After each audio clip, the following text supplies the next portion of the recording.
How are you, by the way? I'm good. I'm great. I'm just motivated to keep pushing.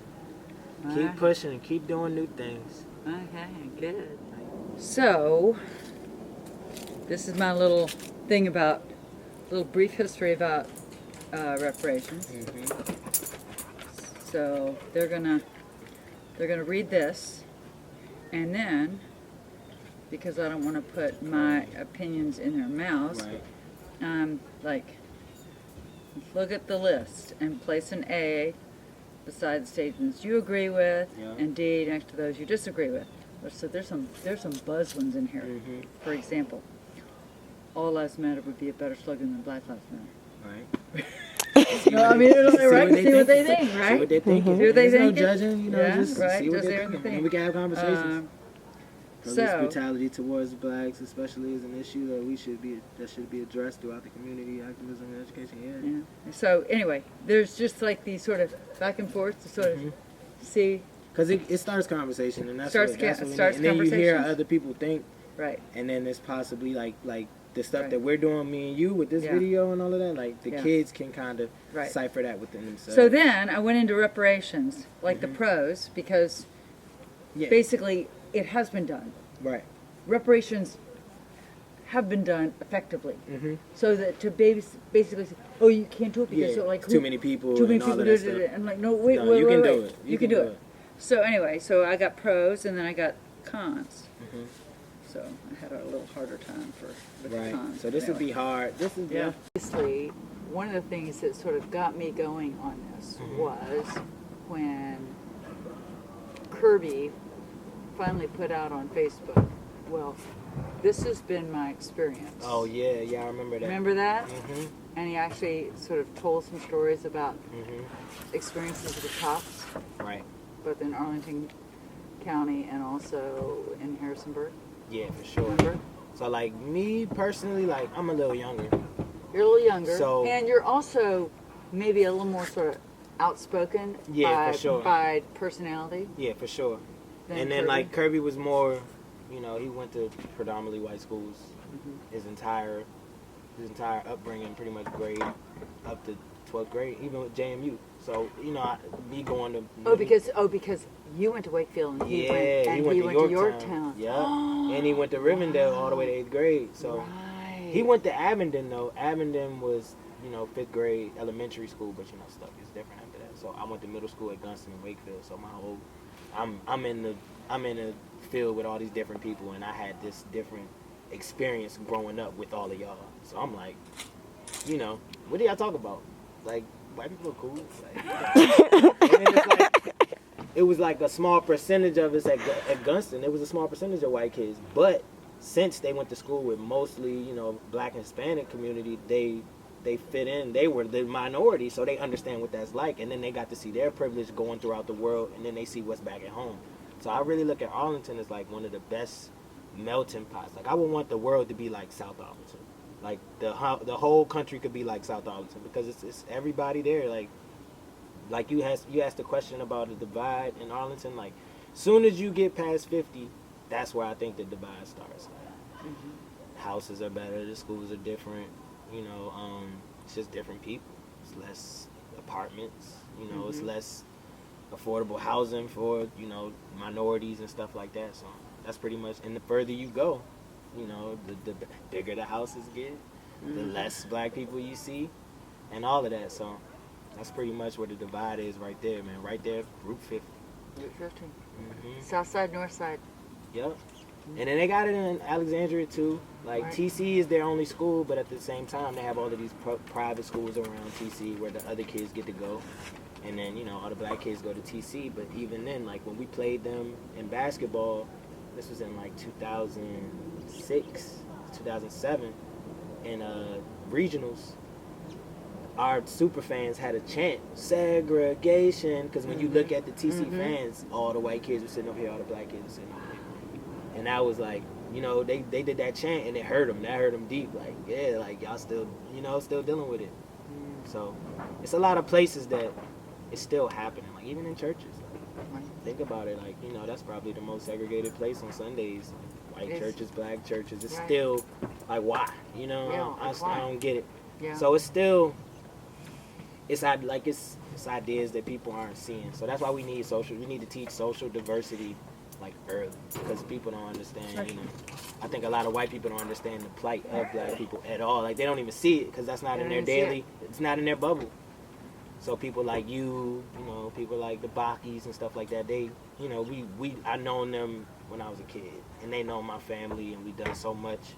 And you guys, you know, hanging with Eric, and, you know, everybody, Nadas, like, all the people I used to hang with in school that I got to have those experiences with. The cooks, I go to like Jamie's house and stuff like that, and it's like, wow, I'm opening up. I'm like, yo, this is real. But that showed me as a black person, like, it's so much more than just hanging out in the hood, like in the corner on this block, in this building that you don't even own, you know, and you fighting for it. Like, it's your territory, like, it's all you know. So that's the differences, for real. It's like, you know, everybody's in their bubble. Even black people are in their bubble in the hood. Right. And you got people up here that are in their bubble, so we got to find ways to bring it together. How do we find ways? How do we burst through some of these bubbles? Because you're a community activist. Right. I mean, I would say more than music and sports. Like, but those are doors that open. Right. But at the same time, you got these people who see these black people that play sports and they love them, but they don't feel the same way about their custodian or, you know, or they wouldn't have invite them over for dinner. Yeah, they wouldn't invite them over for dinner or none of that. But when they see, you know, LeBron, it's all love. But, you know, they can't even tell you the last time somebody black has been at their house for dinner or something like that. You know? Right. Yeah, we just need more people just connecting and just showing that we, like regular people, like you doing this, you know.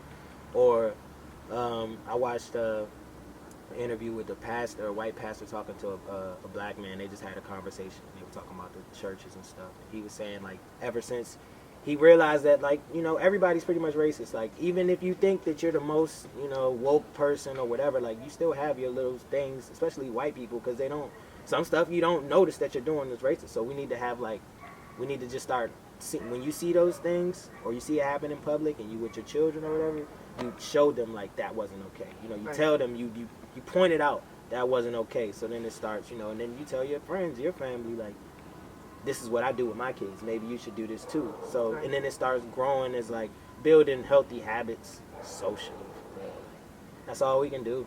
Now, let's talk about school, what you learned and what you wish you had learned about race in school. What did they teach you? I mean, you were at so many different schools, so what did they teach you? What got left out? So me personally, like, I grew up probably like 1% of black males in general. Like, I went to private school with you guys, so that taught me, like, how to move in the world. Like, the world isn't all black, you know. And then workforce, you know, it's predominantly white or whatever. My employers will be predominantly white, or when I go to college or whatever. So I had to figure out how to, you know, get in where I fit in and mingle and talk to people and not be like the outcast. Like, when I first went to Rivendell, I got in a bunch of fights because I just didn't know how to, you know, have the etiquette, you know. So I was just... What was that like, to be such a minority at our school? It was crazy. Like, I hated it. I'm not even gonna lie. Like, but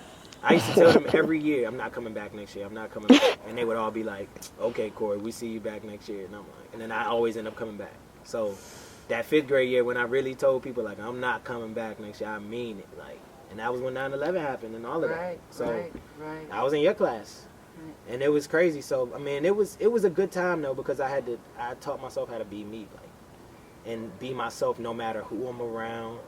Even when I get back with my black friends, I had to realize, like, I'm wearing a uniform. I'm coming back home to the neighborhood, and they all out of school already. And I'm like, how y'all get out so early? And I'm wearing my uniform, I'm getting clowned or whatever, but, you know, I'm doing different stuff. It just showed me, like, you can be yourself, you can be different, and it doesn't matter, for real. Like, you can go where you want to go, you can fit in where you want to fit in. But, you know, Rivendell I felt a little, you know, sometimes it was a little weird. Like, when we did plays and stuff, I wouldn't get any, like, lines or, you know, stuff like that. Like, I'm like, man, come on, yo, I want to have a role. Like, it's just small stuff. It was nothing huge that I can remember that was like, wow. Like, even in Arlington in general, like, I really haven't had that many racist encounters. Like, Not like Kirby with the not like cups. Kirby, because like, you know, that was a few years. He was a few years older than me, so that was like the 90s. I was still on the porch. I was still in the house, you know. Right. So by the time I got older, like, the cops were kind of getting a little better with it. Like, one time they had me and Kirby locked up on the street one time, and it was like, you know, they just had us in cuffs or whatever. They were trying to figure out what they wanted to do with us, and then luckily some people rolled by and knew us and were like, you know, let those kids go. They ain't doing nothing. And they're like, all right, we're going to let y'all go. So we were just being honest. We told them whatever. We was being compliant, and they let us go. So, Corey, along the way, did your mom have to have that talk with you where she basically said, hey, you need to be really careful? Oh, my with entire the life. cops. My entire With, life. you need to be careful. The cops, work. I mean, just being black, like, you have to. Like, that's our daily life. We wake up every day, and even before you go to sleep, like, you thinking like the police can bust in my house wrongfully or whatever. Like, those are the fears of us every day. Like, walking outside, I could be mistaken for somebody and go to jail and then gotta fight it. Like, and then you gotta have money to do that. And then, you know, stuff like this happens where people just get marginalized because whatever. So yeah, every single day, wake up and you gotta be like, what am I gonna do to, you know, be better? And like, I hope it doesn't happen to me today. Like, Right. I hope Right. I can get the same chance as everybody else. I hope nobody's gonna judge me. I hope nobody's gonna call me a nigga today on the street. Like, Right. you know, and it's real. It's real. That's why I went to a white institution, because I didn't want to go to HBCU, because that's not the world. Right. The world isn't all black people hanging out doing Right. this and that. It was good connections there, but I'm like, you know, I'd rather see what the world is, what I'm dealing with face up. If I can finish college here or in these institutions and find my way how to get through and navigate, and then the fact, you know, you gotta, the way school is set up, private schools are, I know. they hire versus this and that, and you know, it's just Right.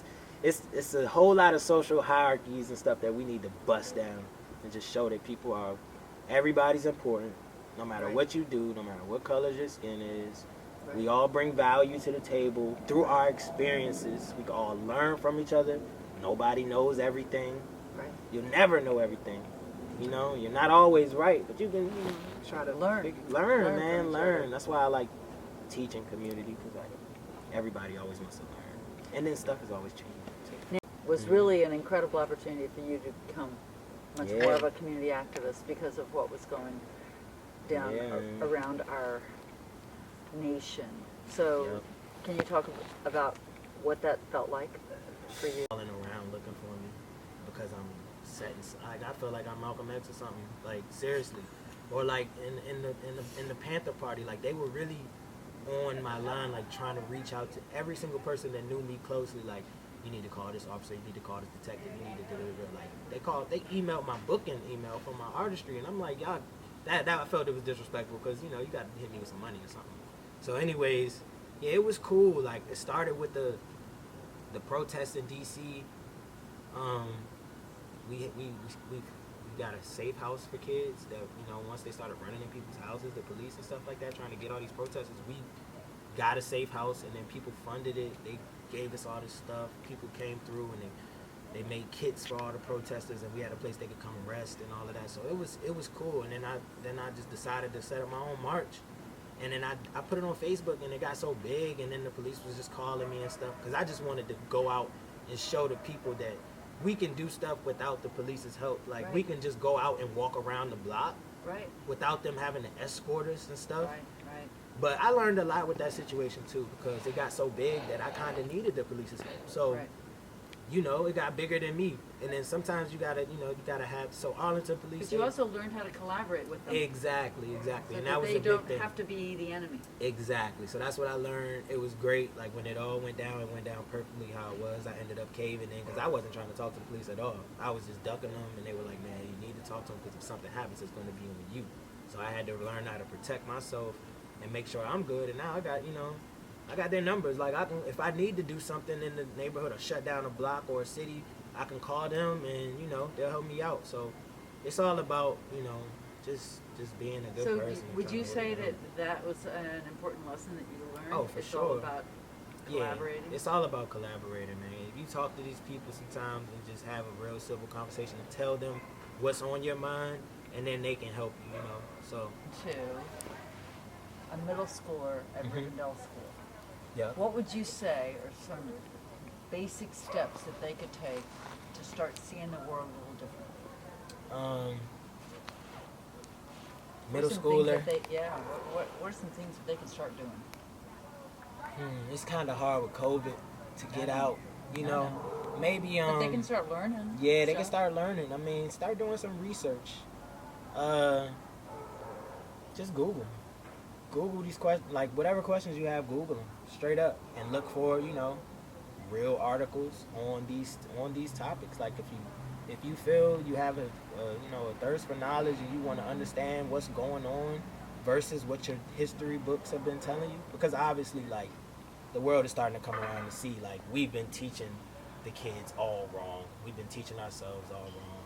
We're not teaching the right things for the social community. Like, of course, it's facts. We've been teaching the tests. We've been doing all of that stuff to make people smarter. But we need to make the world a better place instead of trying to just make people smarter with, you know, just the basic math, science, all of that stuff. So, yeah, I would say just read. Try to read, find, you know, articles. Talk to your teachers. Talk to your parents. Ask them how they feel about stuff. You know, maybe get in a, I don't know, chat room or something. Yeah. You know, social media, talk to some people. Like, literally just ask questions. Contact me. Hit me up. I'll talk to you about it.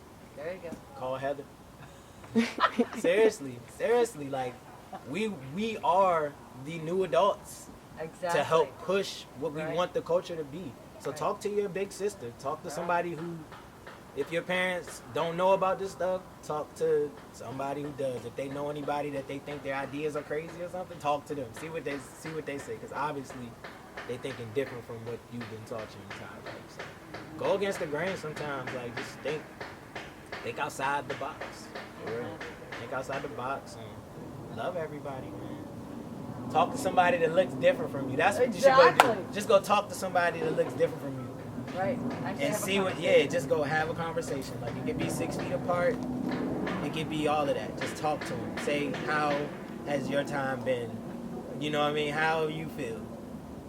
Do more listening, honestly. You do more listening, then you should be able to figure something out. I love it. All right. Awesome. This is great. You're a natural, man.